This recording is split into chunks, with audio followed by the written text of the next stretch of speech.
Hola familia, ¿cómo están? Muy buenos días.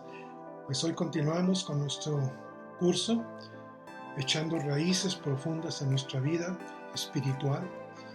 Entonces hoy continuamos con el tema de Dios el Padre, el Hijo y el Espíritu Santo. Estamos conociendo quién es el Padre, quién es el Hijo y quién es el Espíritu Santo.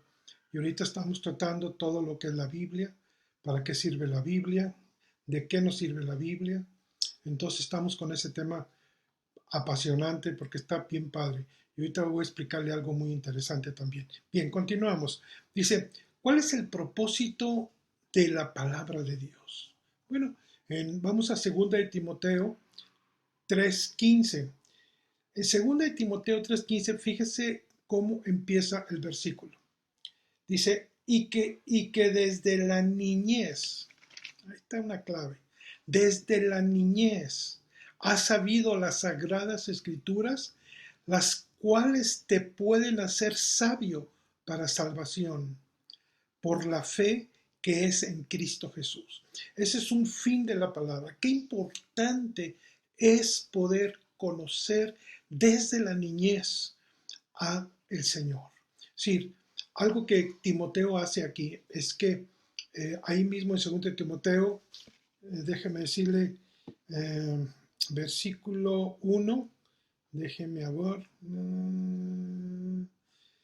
habla de que aquí en versículo 5 dice, trayendo a la memoria la fe no fingida que hay en ti, la cual habitó primero en tu abuela Loaida y en tu madre Eunice, y estoy seguro que en ti también. Es decir, la abuela y la mamá de Timoteo se involucraron y tuvieron la sabiduría de empezar a enseñar a su nieto y a su hijo en las Sagradas Escrituras. Dice cómo empieza el 15, y que desde la niñez has sabido las Sagradas Escrituras, las cuales te pueden hacer sabio para salvación por la fe en Cristo Jesús. Si aquí está hablando de que Timoteo no se convirtió por un poderoso sermón de Pablo.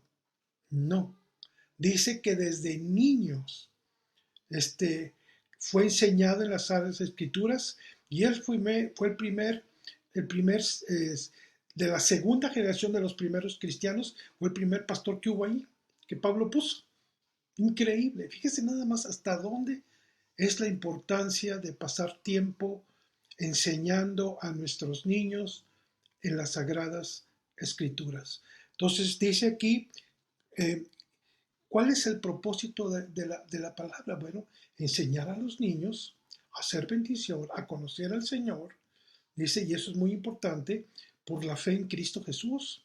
Es importante que los niños conozcan su palabra, ¿verdad?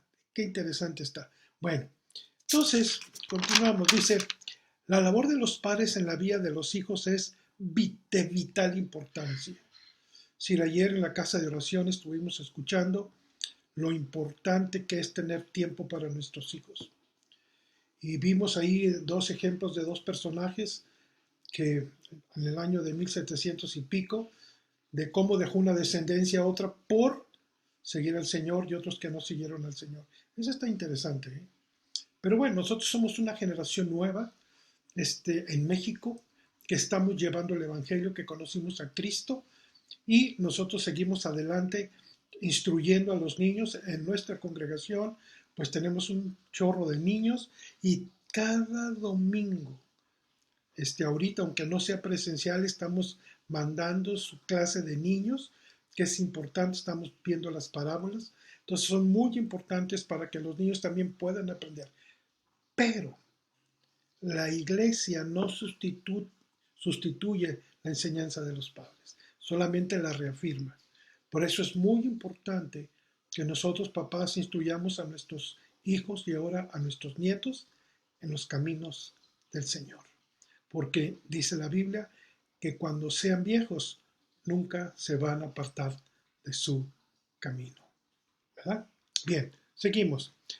Tanto en el hogar como en la iglesia debemos reconocer que con los niños una oportunidad, que con los niños es una verdadera oportunidad, como una responsabilidad de presentárselo, de presentarle a Jesús. Bien, vamos a Mateo 19. Quiero llevarlos a Mateo 19, versículo 13. Mateo 19, 13. Aquí está. Versículo del 13 al 15. Quiero leerles. Dice lo siguiente. Aquí está hablando Jesucristo. Mateo 13, no, perdón, 19, perdón, me ando quedando atrás. 19 del 13 dice aquí, entonces, 19 del 13, entonces le fueron presentados unos niños para que pusiese las manos sobre ellos y orase. Y los discípulos le reprendieron, si se enojaron, dijeron, oye, no, pero no pierdas el tiempo con los niños. Eso fue lo que le hicieron aquí a tus cuates. Y el versículo 14 dice lo siguiente, pero Jesús dijo, dejad a los niños venir a mí y no se lo impidan, porque de tales es el reino de los cielos. Un niño lo podemos moldear como uno quiera, como el papá quiera hacerlo. Pero si tú y yo lo moldeamos conforme a la palabra, eso es lo que está diciendo aquí, entonces ellos van a tener sabiduría para una salvación que al final de toda la vida es lo que importa. Estar un día, regresar a la presencia de Dios, a nuestra casa, de donde salimos. Ese es el plan de Dios, regresar todos un día con Él. Entonces, qué importante es los niños. Proverbios 22. En Proverbios 22, la Biblia nos enseña lo siguiente. 22, está 22, aquí está 26. Dame, hijo mío, tu corazón y miren tus ojos por mis caminos. Entonces aquí Dios le está diciendo, dame, hijo mío, tu corazón.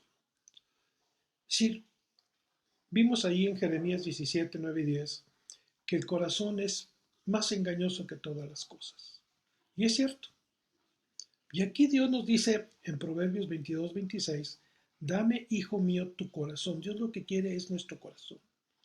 No quiere nada de ti, no quiere tu dinero, no quiere nada. Lo que quiere es nuestro corazón. Eso es lo que Dios quiere. Que le diga, Señor, toma mi corazón. Ven y toma el trono de mi corazón. Tú, Jesús, es lo que debemos de orar. Toma el trono de mi corazón, aquí estoy, Señor. Tú eres el bueno y a ti te reconozco como Señor y Salvador. Eso es lo que Dios quiere, un corazón para Él. Nada más. Es todo lo que Él quiere. Dice, y miren tus ojos por mis caminos, por su palabra. Ese es algo muy interesante en Proverbios. Bien, fíjese, muchos padres quieren tomar las decisiones por sus hijos. Es decir, conozco infinidad de personas que lo que no pudieron hacer ellos, que fueron truncados y se quedaron ahí estancados y no pudieron ver más por lo que sea en cualquier aspecto de la vida, quieren que sus hijos lo realicen porque ellos no pudieron y están ahí todos truncados, todos espantados, todos, ay, es que yo no pude esto, es que no pude llegar a esto. Pues no pudiste, sí, punto. Pero no podemos forzar a nuestros hijos a hacer lo mismo. Déjame explicarle algo. Cuando los padres les enseñan a sus hijos a tomar decisiones sabias, eso es algo interesante. No tienen que cuidar cada paso que sus hijos den en Dios. No pueden tomar, si no se van a equivocar. Pero si nosotros lo estamos manejando o controlando, no, es que tienes que estudiar esto porque yo sí estudié esto, tienes que hacer esto porque yo todo esto, tienes que jugar porque yo no pude realizar esto. No, no podemos forzar a nuestros hijos, tenemos que darle su libre albedrío, orar por ellos y platicar con ellos. Y bueno, como vimos una clase en casa de oración, no todos los hijos tienen los mismos dones, son diferentes dones cada uno y cada uno va a tener una forma diferente de actuar. Así, aunque sean de la misma mamá y del mismo papá. Entonces no podemos estar controlando así a nuestros hijos, dejarlos, ayudarles a tomar decisiones sabias en sus vidas, a cada uno de ellos. Bien, dice, los padres saben que los hijos elegirán y permanecerán en el buen camino porque ellos mismos lo han decidido.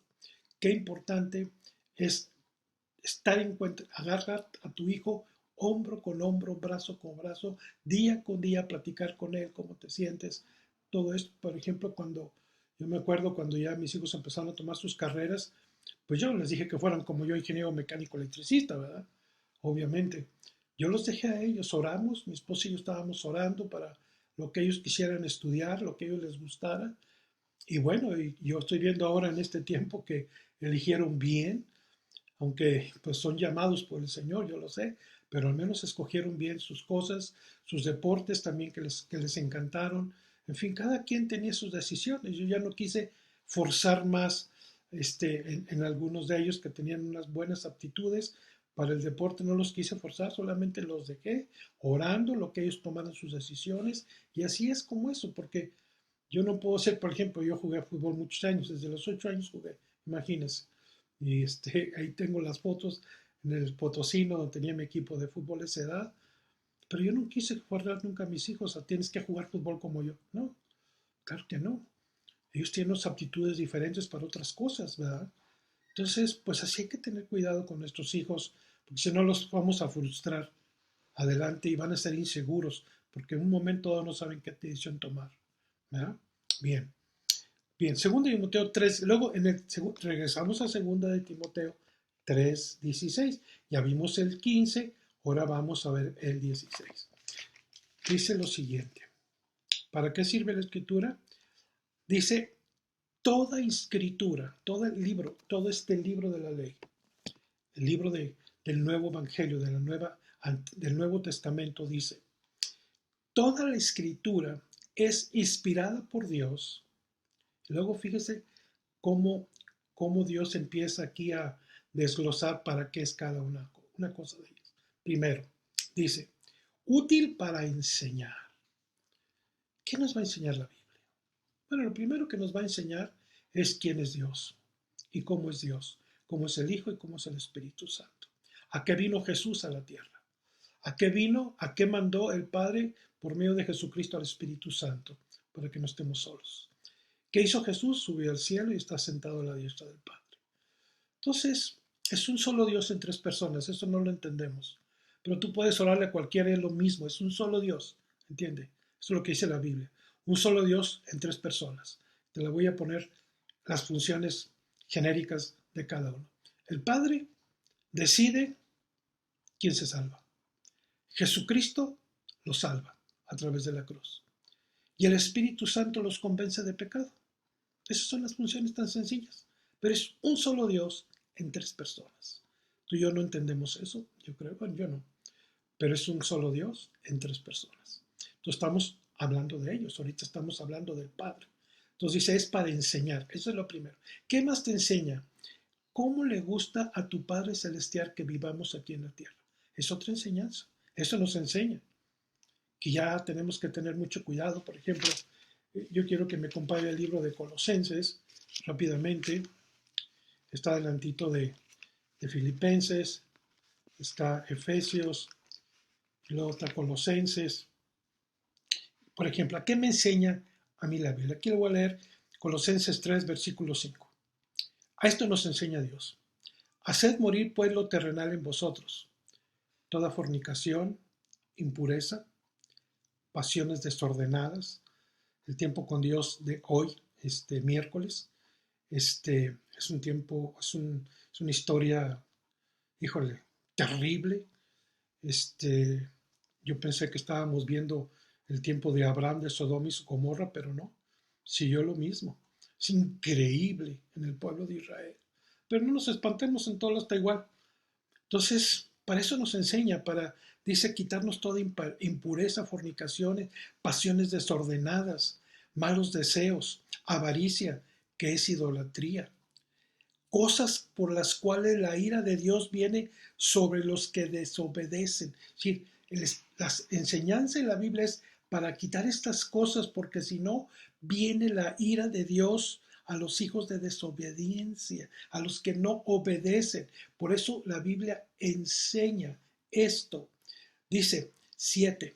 Y recuerda que todas estas cosas anduviste tú en otro tiempo cuando vivías en ellas. Versículo 7. Versículo 8. Pero ahora dejad también todas las cosas. Fíjate, esto nos enseña la Biblia también. entre muchas cosas, ¿verdad?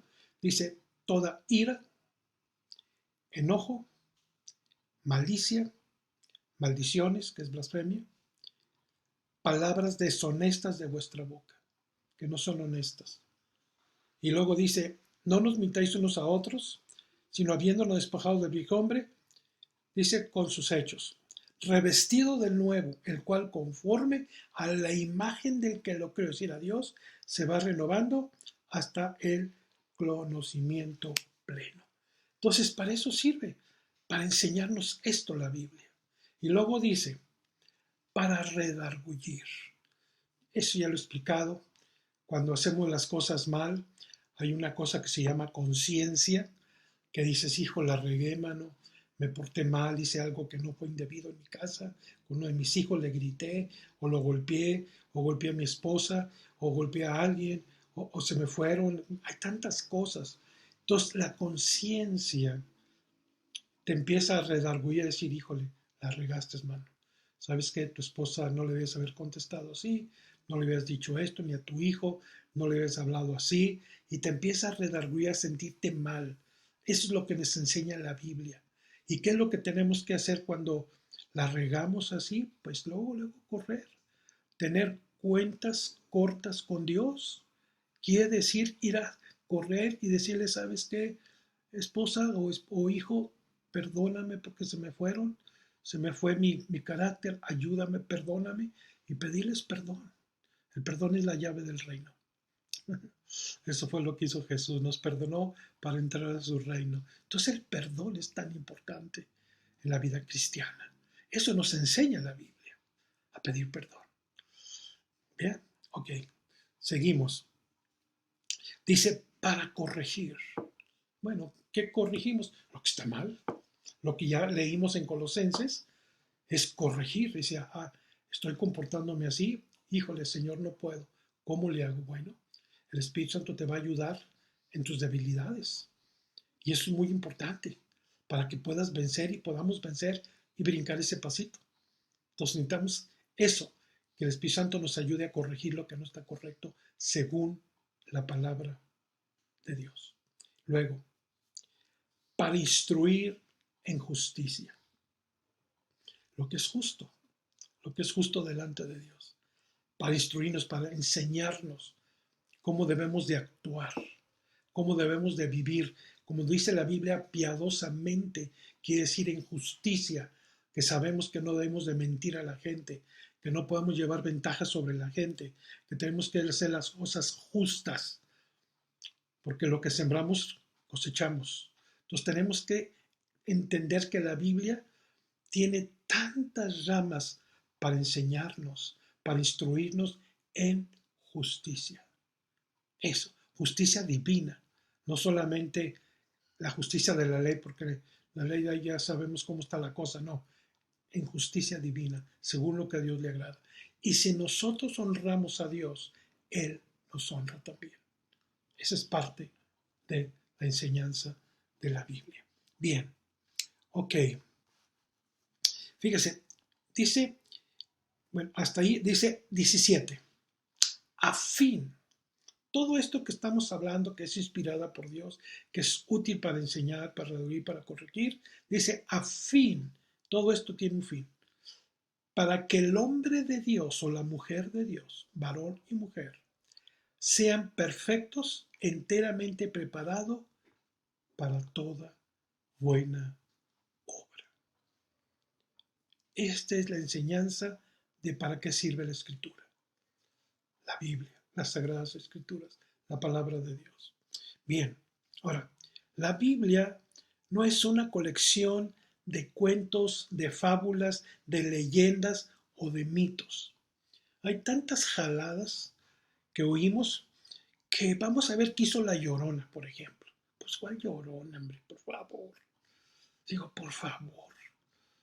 Hay tantas leyendas que la gente cuenta, es decir, mentiras, inventan para tener a la gente azorrillada.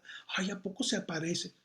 Sí, perdón, pero yo me acuerdo que en aquellos años que yo estaba joven, decían que por el panteón se subía una mujer todo de negro, un coche de sitios, iba a dar la vuelta a todo San Luis, luego regresaba y la bajaba ahí mismo.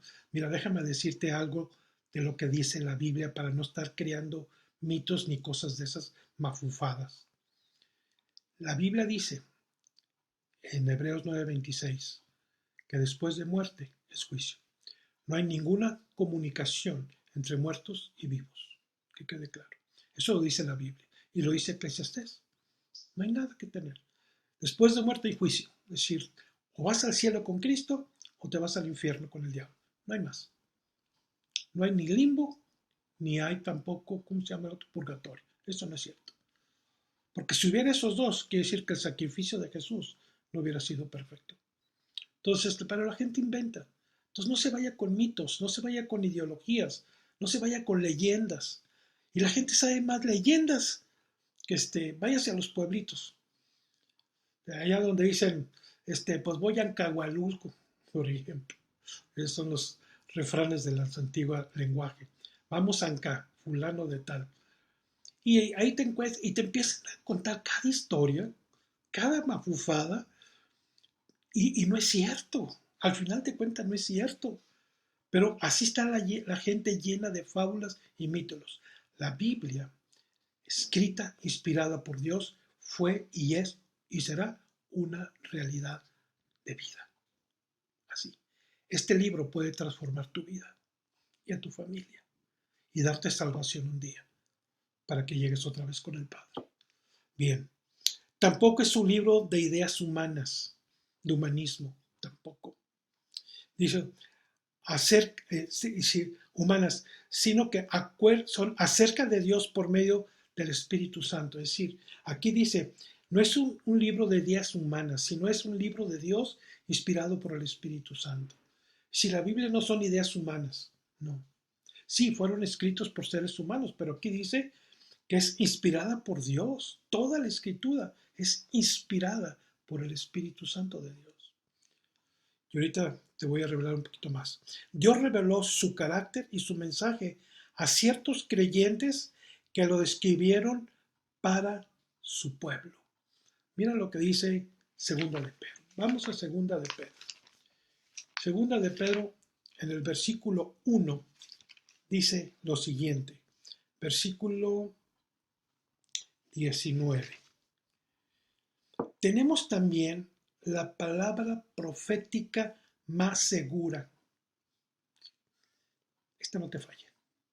Dice, a la cual hacéis bien en estar atentos como una antorcha que alumbra el lugar oscuro hasta que el día resplandezca y el lucero de la mañana salga en vuestros corazones. Entendiendo primero esto, fíjate bien, que ninguna profecía de la Escritura es de interpretación privada, es para toda la humanidad. 21. Porque nunca la profecía fue traída por voluntad humana, sino por los santos hombres de Dios, hablaron siendo inspirados por el Espíritu Santo. Por ejemplo, Isaías. Isaías se escribió no sé cuántos años, creo 500 y pico de años, antes de Cristo.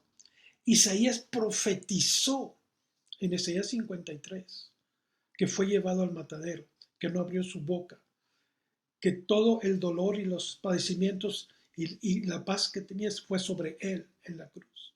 Él profetizó eso y se cumplió, como Jeremías profetizó, como tantos profetas del Antiguo Testamento, mayores y menores, profetizaron acerca de Jesucristo y se cumplió.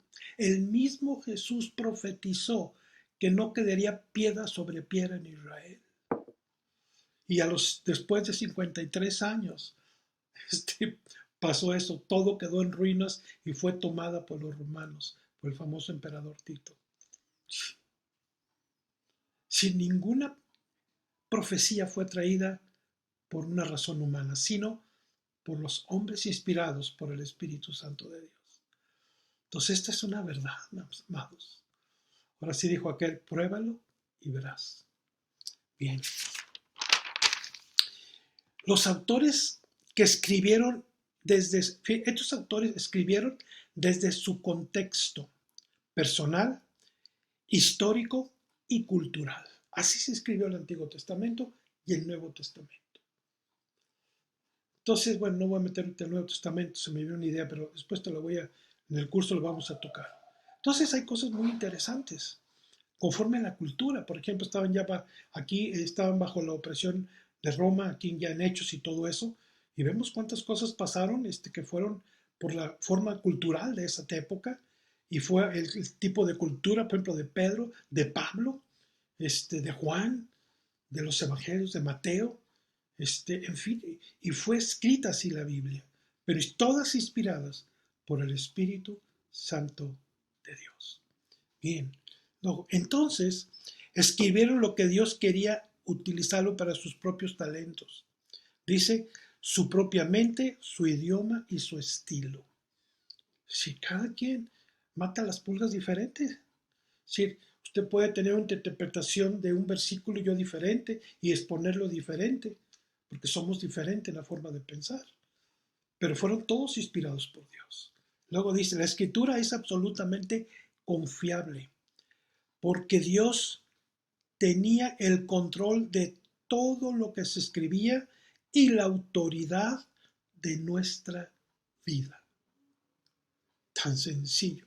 Por eso la Biblia es inspirada por Dios.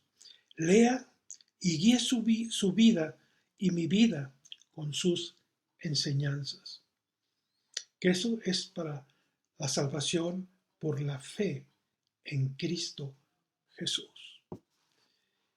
Entonces, estamos hablando de que la Biblia tiene tanta enseñanza, tiene tantas cosas que podemos hacer. Por ejemplo, en el matrimonio, en aquella época donde Pablo escribe en Efesios, donde dice que así como Cristo amó a la iglesia, así nosotros amemos a nuestra esposa como Cristo amó a la iglesia para cuidarla, para amarla y santificarla. Es una época donde la mujer no aparecía, ¿me entiende?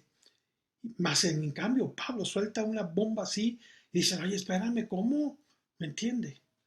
Entonces, son culturas especiales y se hizo en una forma especial, pero el corazón de Dios habla la importancia de nuestra esposa, como un ejemplo que le quiero poner en ese versículo de Efesios. Entonces, híjole, hermano, imagínese que Pablo haya soltado y haya escrito eso, inspirado por Dios, pues fue un boom para la gente, porque acuérdese que en el Salderín no había una sola mujer, no tenía ni voz ni voto prácticamente. Aunque dice la historia que ya las mujeres estaban teniendo algunos adeptos importantes, pero no los dejaban hablar, ni siquiera hablar. Dice que la mujer calle, porque era la cultura de aquellos años romana. Y así son, pero cada hombre inspirado y inspirada por Dios, como el libro de Ruth, como el libro de Esther, fueron inspirados por Dios. No fueron de su propio ronco pecho, no, Señor. Fueron todos inspirados por el Espíritu Santo de Dios. Bueno, mis amados, pues hoy concluimos y seguimos el próximo domingo con este mismo tema. Que Dios me los bendiga, que me los guarde y nos vemos el próximo domingo, si Dios lo permite. Muchísimas gracias.